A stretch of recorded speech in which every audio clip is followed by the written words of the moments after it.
korupsi berupa suap dengan mana pasal 51 huruf A tentang tindak pidana korupsi, bahwa meskipun terhadap Undang-Undang 21 nomor pasal 21 Undang-Undang tindak pidana korupsi tidak terbukti, namun mengingat tindak pidana suap yang terbukti terkait erat dengan perkara tindak pidana korupsi atas nama Harun Masiku. Menimbang bahwa majelis akan menerjemahkan barang bukti yaitu berupa nomor 1 sampai dengan 205 memiliki keterkaitan dengan rangkaian peristiwa tindak pidana korupsi dalam perkara suap penetapan calon anggota DPR RI terpilih di mana Harun Masiku diduga sebagai pemberi suap dan masih dalam status buron. Menimbang bahwa sesuai dengan tuntutan umum dan untuk kepentingan pembuktian dalam Harun Masiku yang masih dalam proses penyidikan, maka seluruh barang bukti tersebut diperlukan sebagai alat bukti. Menimbang bahwa berdasarkan pertimbangan-pertimbangan tersebut di atas, maka seluruh barang bukti mulai nomor 1 sampai 205 dalam perkara terlampir dipergunakan untuk perkara atas nama Harun Masiku, kecuali barang bukti berupa 1 buku warna hitam bertuliskan Kompas TV, teman terpercaya, 1 buku warna hitam bertuliskan Erika E156 personal notebook, dan 1 buah buku notebook warna merah putih bertuliskan PD Perjuangan dengan alasan bahwa terdakwa telah dibebaskan dari dakwaan perintangan dalam dakwaan pertama berdasarkan pertimbangan ketentuan pasal 46 ayat 2 KUHP. Barang bukti yang tidak ada hubungan dengan perkara lain dikembalikan kepada orang atau kepada mereka yang berhak menerimanya. Menimbang oleh bahwa karena terdakwa jatuh pidana, maka berdasarkan pasal 22 ayat 4 KUHP masa penangkapan dan penahanan telah dijalani dikurangkan dari seluruh pidana dijatuhkan. Menimbang bahwa karena terdakwa ditahan dalam penahanan yang dan penahanan terhadap terdakwa dilandasi alasan yang cukup, maka perlu ditetapkan agar terdakwa tetap berada dalam tahanan. Menimbang bahwa oleh karena terdakwa nyatakan bersalah dan jatuh pidana, maka harus diberi pula membayar biaya perkara. Menimbang bahwa dalam persidangan ini majelis telah menerima masukan substansif melalui amicus curiae dari tokoh-tokoh termuka termasuk Romo Frans Magnus Suseno sebagai filsuf dan pemikir konstitusional, mantan Jaksa Agung Marzuki Darusman, serta 22 akademisi dan praktisi hukum lainnya yang memberikan perspektif mendalam tentang aspek yuridis, filosofis, dan konstitusional dalam perkara ini, yang merupakan manifestasi penting dari prinsip demokrasi konstitusional dan transparansi peradilan yang sejalan dengan semangat saling mengawasi dan mengimbangi sebagaimana diamanatkan dalam Undang-Undang 1945.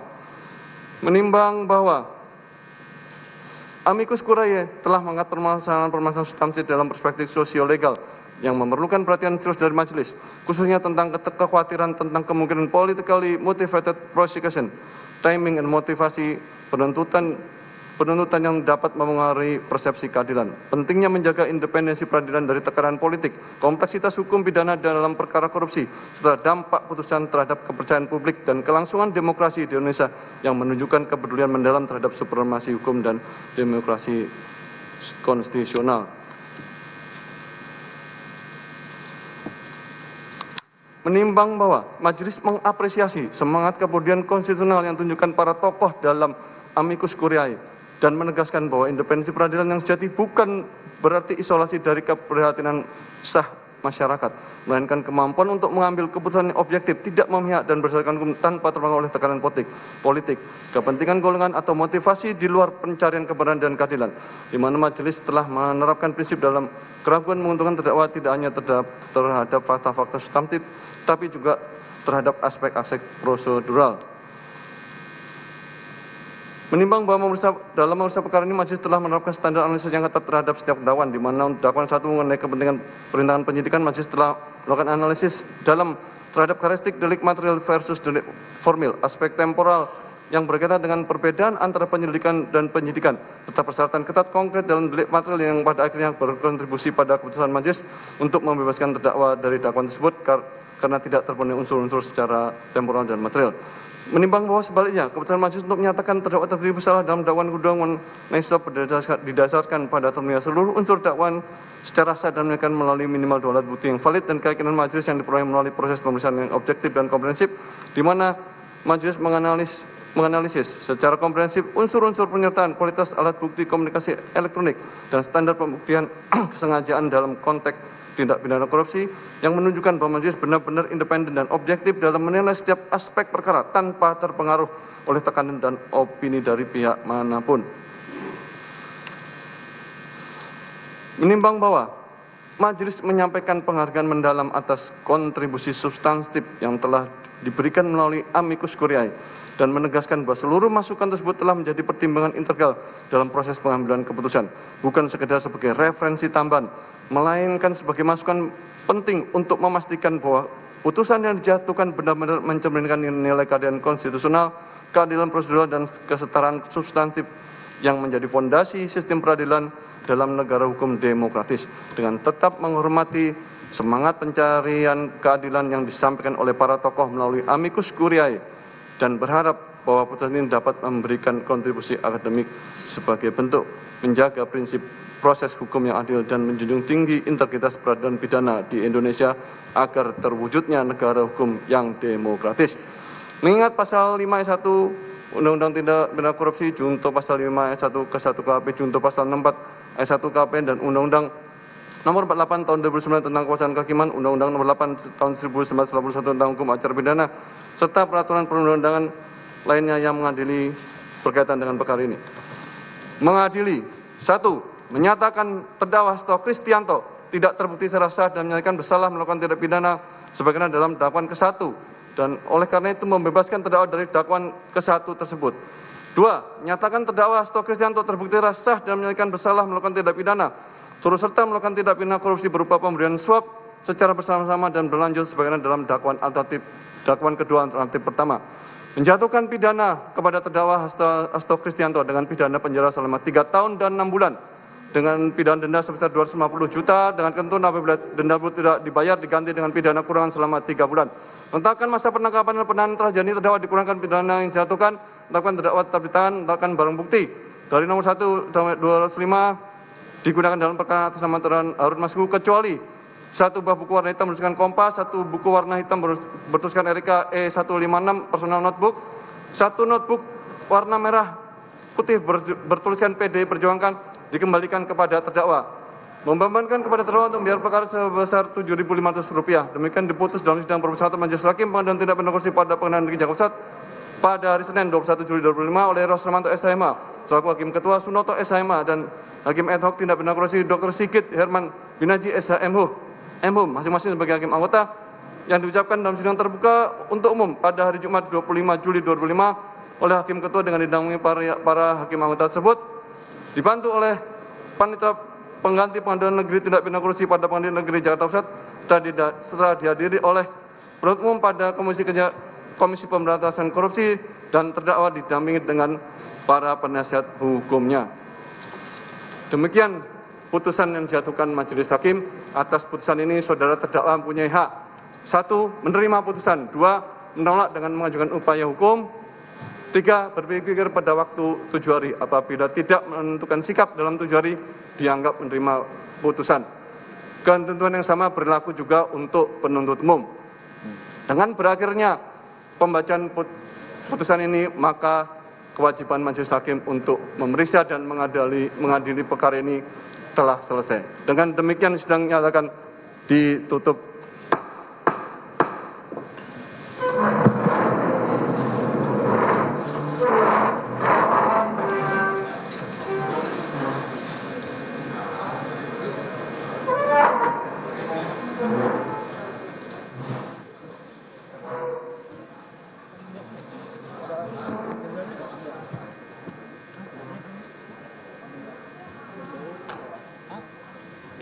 Majelis Hakim tadi menyebutkan untuk kasus perintangan penyidikan Hasto Kristianto, Sekjen PDI Perjuangan tidak terbukti melakukan perintangan penyidikan dalam kasus Harun Masiku.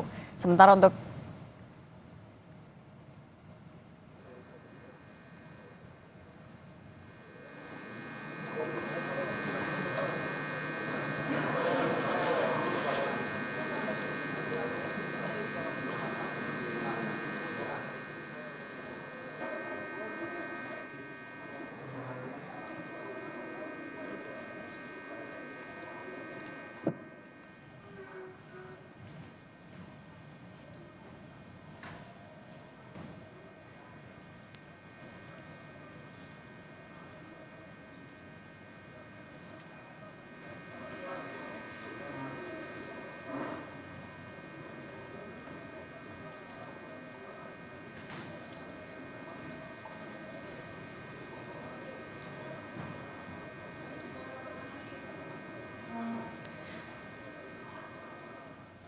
Sementara untuk kasus suap yang melibatkan Harun Masiku, tadi Ketua Majelis Hakim Pengadilan Tipikor Jakarta Pusat Trios Rahmanto menyebutkan ia terbukti bersalah terlibat menyuap Komisioner KPU 2017-2022 Wahyu Setiawan dan memvonis pidana 3 tahun 6 bulan penjara.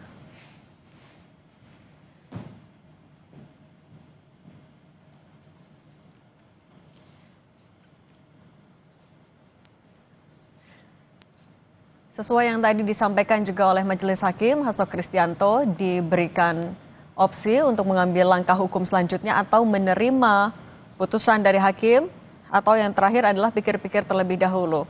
Hasto Kristianto terlihat sedang berdiskusi dengan tim kuasa hukum untuk menentukan apakah akan mengambil langkah hukum selanjutnya atau tidak.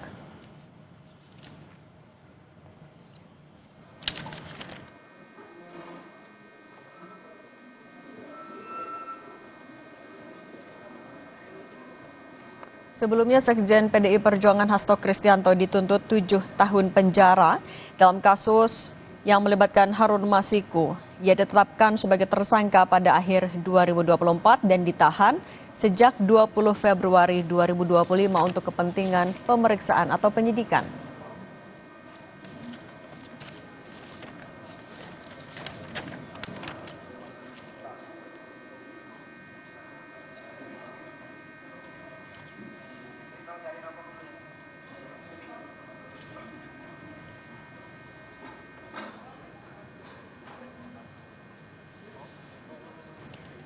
Selain vonis pidana selama 3,5 tahun penjara, Hasto Kristianto Sekjen PDIP juga dijatuhi hukuman denda 250 juta rupiah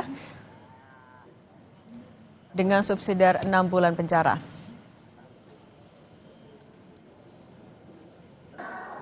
Kalau dibandingkan dengan yang menjadi tuntutan dari jaksa penuntut umum, artinya vonis yang dibacakan oleh Majelis Hakim pada hari ini di Pengadilan Tindak Pidana Korupsi Jakarta lebih ringan jika dibandingkan dengan tuntutan.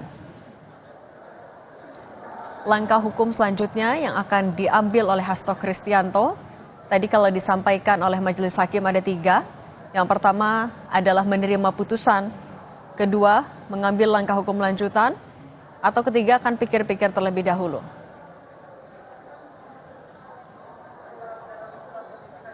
Jelang pembacaan vonis Sekjen PDI Perjuangan, sejumlah tokoh yang tergabung dalam Aliansi Akademik Peduli Hukum juga mengajukan amicus curiae pada tanggal 22 Juli 2025. Dan hal ini juga tadi disampaikan menjadi salah satu masukan dalam pertimbangan hakim ketika mengambil putusan atau vonis pada hari ini.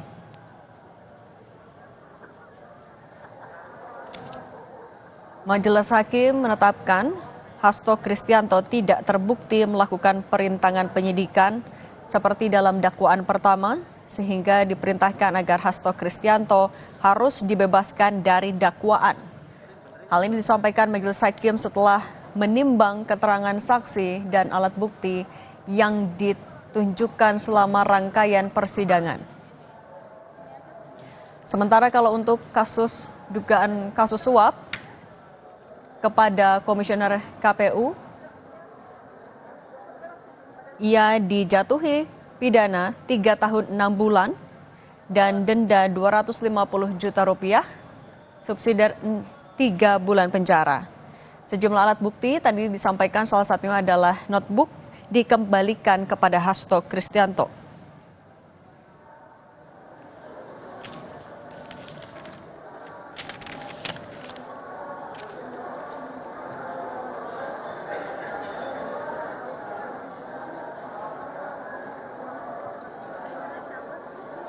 Hasto pertama kali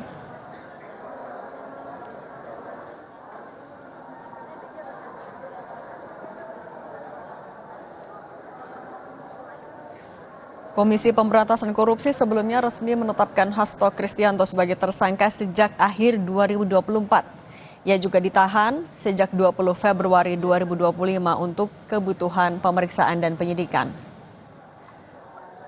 Dari rangkaian persidangan yang telah dilalui oleh Hasto Kristianto pada sore hari ini, Majelis Hakim membacakan vonisnya, yaitu untuk kasus perintangan penyidikan. Hasto Kristianto disebutkan tidak terbukti bersalah sehingga harus dibebaskan dari dakwaan.